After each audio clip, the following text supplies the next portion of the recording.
notice Brenda's not here because she got that allergic reaction. She's going to have to watch this on YouTube because I came up with this message this morning because of her. But we go out to crosses on Wednesdays and do a Bible study. We've been studying in Daniel, but when they went to the chapter 6 of the lion's den, he was not there. And she said, she'd always heard the story of Daniel the lion's den, the children's story, but she wanted a viewpoint at it from an adult side. So she's got to watch this on YouTube. If you would, turn to Daniel chapter 6. We kind of a lengthy reading this morning, but we're going to read the whole chapter.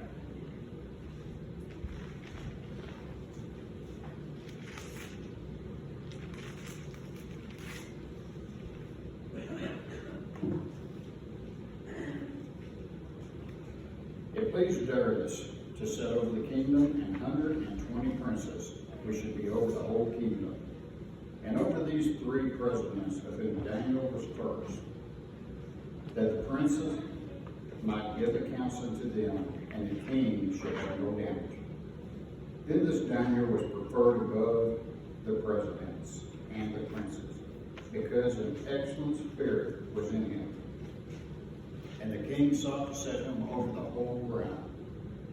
Then the presidents and the princes sought to find occasions against Daniel concerning the kingdom, but they could find none occasion nor fault, for as much as he was faithful, neither was there any error or fault found in him.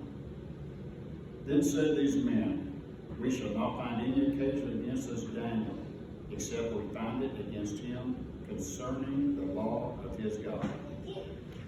Then these presidents and princes assembled themselves together to the king, and said unto him, King Darius, live forever. All the presidents of the kingdom, the governors, and the princes, the counselors, and the captains, have consulted together to establish a royal statute, and to make a firm decree, that whosoever shall ask a petition of any god or man for 30 days, save of thee, O king, he shall be cast into the den of lions. Now, O king, establish the decree and sign the writing, that it be not changed, according to the law of the Medes and the Persians, which altereth not. Wherefore King Darius signed the writing and the decree. Now when Daniel knew that the writing was signed, he went into his house, and his windows being open in his chambers towards Jerusalem, he kneeled upon his knees 3 times a day, and prayed, and gave thanks before his God, and he did aforetime. Then these men assembled and found Daniel praying and making supplications before his God. Then they came near and spake before the king concerning the king's decree. Hast thou not signed a decree that every man that shall ask a petition of any god or man within 30 days, save of thee, O king, shall be cast into the lion's den, or the den of lions? The king answered and said that this thing is true, according to the law of the Medes and the Persians, which altereth not. Then answered they and said before the king that Daniel, which is of the children of the captivity of Judah, regardeth not thee, O king, nor the decree that thou hast signed, who maketh his petition 3 times a day. Then the king, when he heard these words, was sore displeased with himself, and set his heart on Daniel to deliver him, and he labored till the going down of his son to deliver him. Then these men assembled unto the king, and said unto the king, Now, O king, that the law of the Medes and Persians is, that no decree nor statute which the king established may be changed. Then the king commanded, and they brought Daniel, and cast him into the den of the lions. Now the king spake and said unto Daniel, Thy God whom thou servest continually, he will deliver thee. And the stone was brought and laid upon the mouth of the den. And the king sealed it with his own signet, and with the signet of his lords purpose might be changed concerning Daniel. Then the king went to his palace and passed the night fasting. Neither were instruments of music brought before him, and his sleep went from him. Then the king arose very early in the morning and went in haste into the den of the lions. And when he came to the den, he cried with a lamentable voice unto David. And the king spake and said to David, or to Daniel, O Daniel, servant of the living God, is thy God, whom thou servest continually, able to deliver thee from the lions? Then said Daniel unto the king, O king, live forever. My God has sent his angel and hath shut the lions' mouth, that they have not hurt me. For as much as before him innocency was found in me, and also before thee, O king, have I done no hurt. Then was the king exceedingly glad for him, and commanded that they should take Daniel up out of the den. So Daniel was taken up out of the den, and no manner of hurt was found upon him, because he believed in his God. And the king commanded that they brought those men which had accused Daniel, and they cast them into the den of lions, them, their children, and their wives. And the lions had the mastery of them, and brake all their bones in pieces, wherever they came at the bottom of the den. Then King Darius wrote unto all people, nations, and languages that dwell in all the earth, peace be multiplied unto you. I make a decree that in every dominion of my kingdom men tremble and fear before the God of Daniel. For he is the living God, and steadfast forever. And his kingdom, that which shall not be destroyed, and his dominion shall be even unto the end. He delivereth and rescueth, and he worketh signs and wonders in heaven and in earth. Who hath delivered Daniel from the powers of the lions? So this Daniel prospered in the reign of Darius, and in the reign of Cyrus and Persia. I was looking for a good illustration to start off this message with, and I just couldn't find anything about a lion. But I did find something about a cat, so I decided that was fairly close. But this is very valuable information, especially if you're a cat owner. And Zoe Grace mentioned this morning on the way to church that she has to bathe the cat. So this will be interesting to her. How to bathe your cat in 8 easy steps. Number 1, thoroughly clean your toilet. Number 2, lift both lids and add shampoo. Number 3, find and soothe the cat as you carry him to the bathroom. Number 4, in one swift move, place the cat in the toilet. Close both lids and stand on top so the cat cannot escape. Number 5, the cat will self-agitate and produce ample soaps. Ignore the ruckus from inside the toilet. The cat is enjoying this. Number 6, flush the toilet 3 or 4 times. This provides power rinse, which is quite effective. Number 7, has someone open outside the door. Stand as far from the toilet as possible and quickly lift both lids. And finally, number 8, the clean cat will rock it out of the toilet and outdoors where he will air dry. That was signed sincerely, the dog.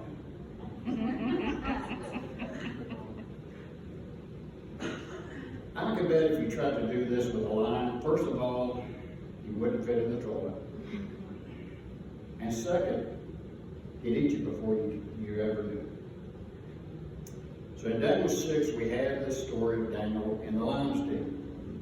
It turns out that Babylon had gone through several kings since Daniel was a teenager. He first was serving Nebuchadnezzar, then Belshazzar, and now Darius. When Darius came on board as king, some things have changed. This is a very well-known story, but today I want to dig below the facts of the story and look at what happened spiritually. It was no accident that some of these other leaders in Babylon were trying to figure out ways to get down. Daniel at this time was one of the most powerful men in the government. He was also absolutely committed to God. He was faithful, honest, and full of integrity.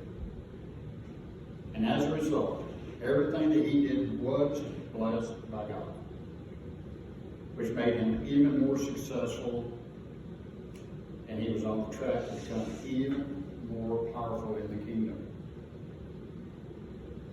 Now, someone like that is going to be loved by everyone, right?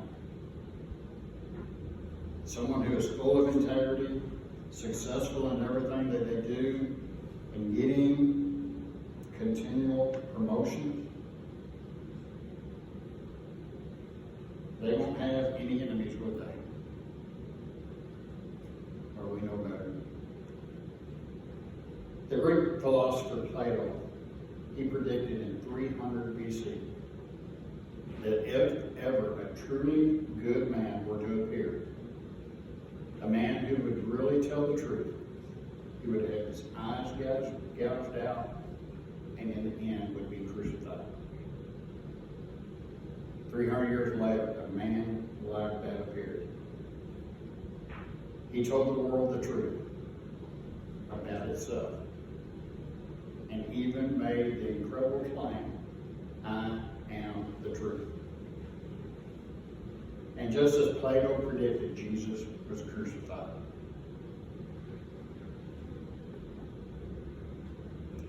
Like Jesus, Daniel had lots of enemies because he was so successful and because God blessed him so much. But there's no doubt that Daniel had another enemy also. One that we don't read about here. But that was certainly at work behind the scenes. You see, Daniel was not just the most powerful leader in the government. He was also a spiritual leader.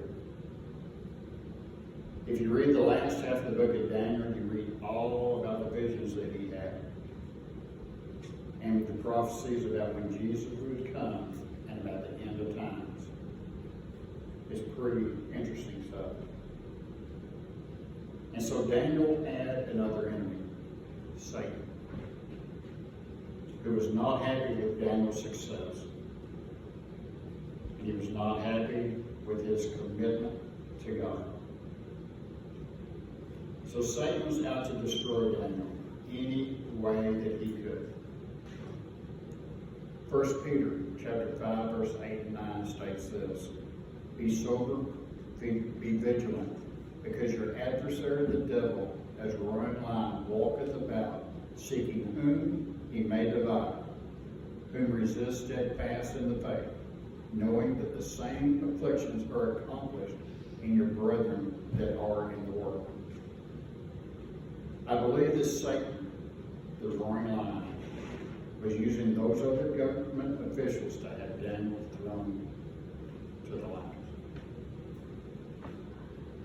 We don't think about the fact that there's a spiritual battle going on all around us every day. We don't see it, so we ignore it and forget about it.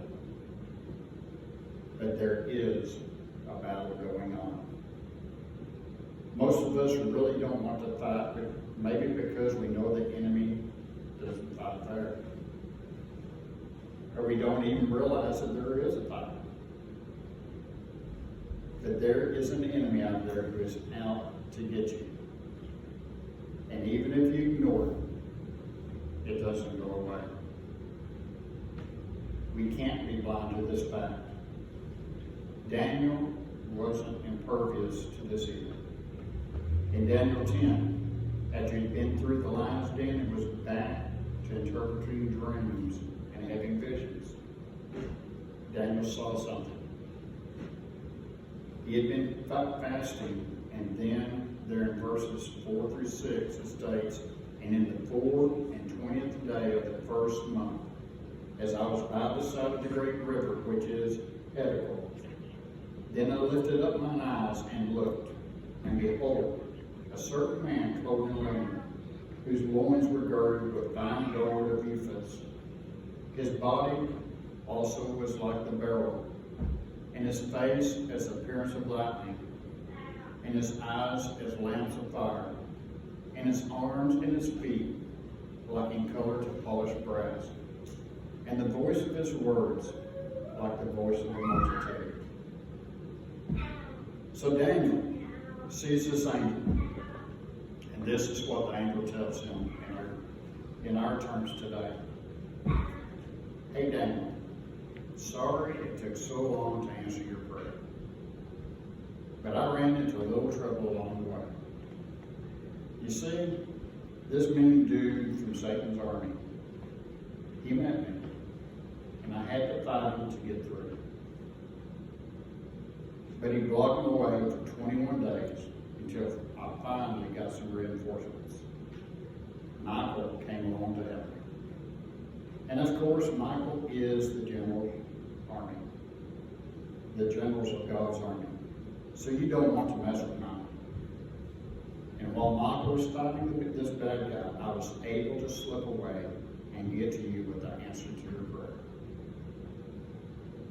Have you thought about the possibility that maybe when you're praying for something and you don't get the answer right away, maybe it's not because God is saying no.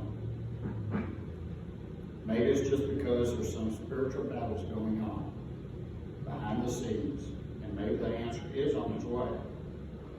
But you need to keep praying for a little longer till the answer to your prayers gets through the battle lines. There is a spiritual battle going on. Max Lucado describes it pretty well here. He states, "Satan is the master of the trapdoor and the author of weak moments. He waits until your back is turned. He waits until your defense is down.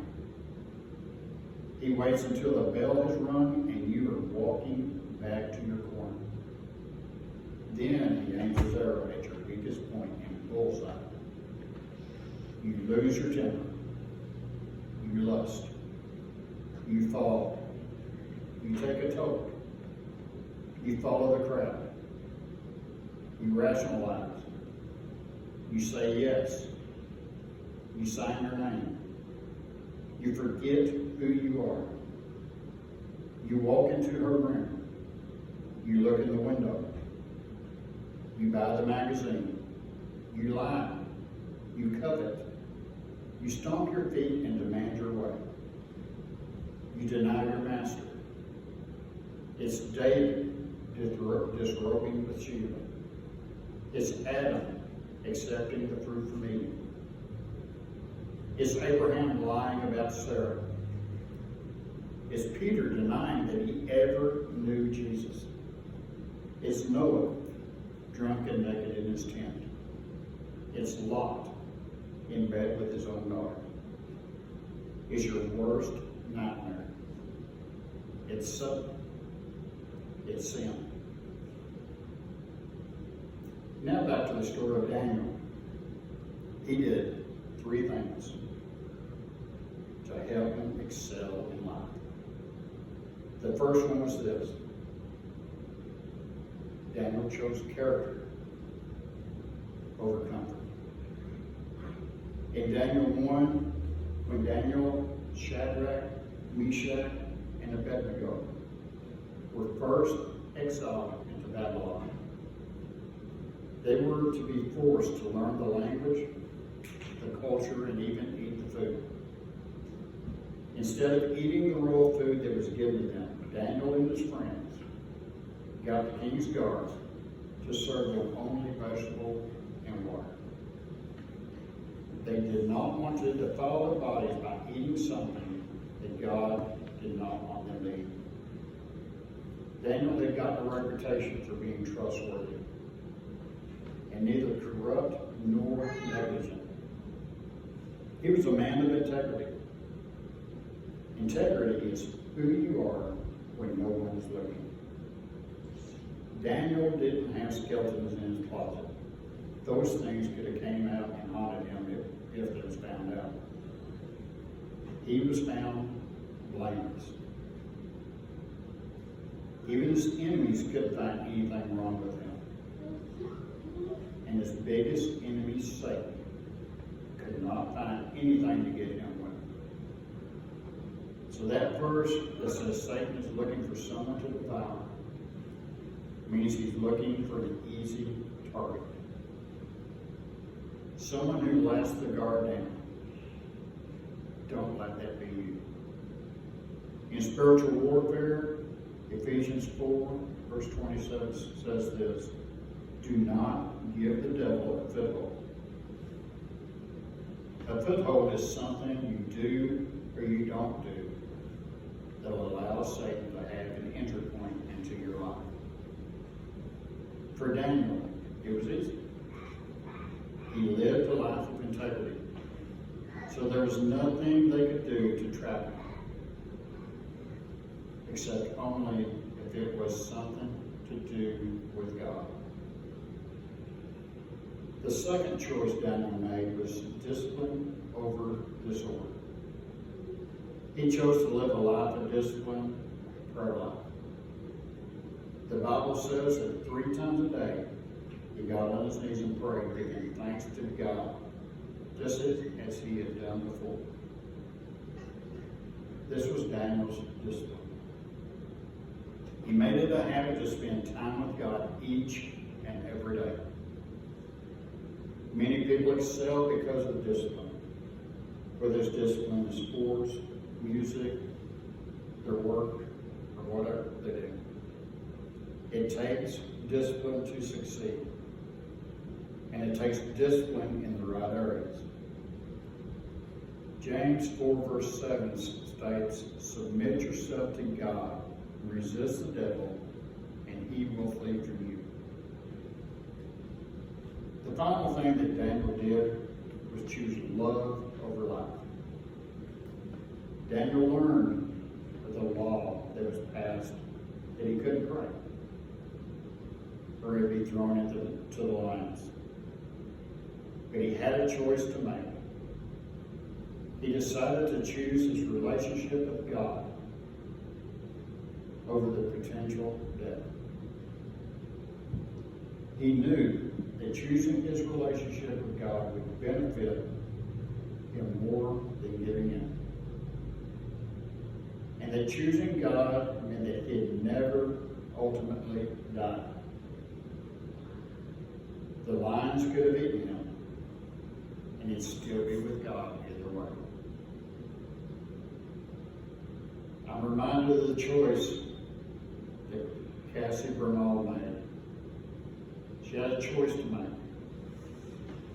A young gunman asked, with a gun pointed to her head, if she believed in Jesus. And she said, yes, I love Jesus. She was killed that day.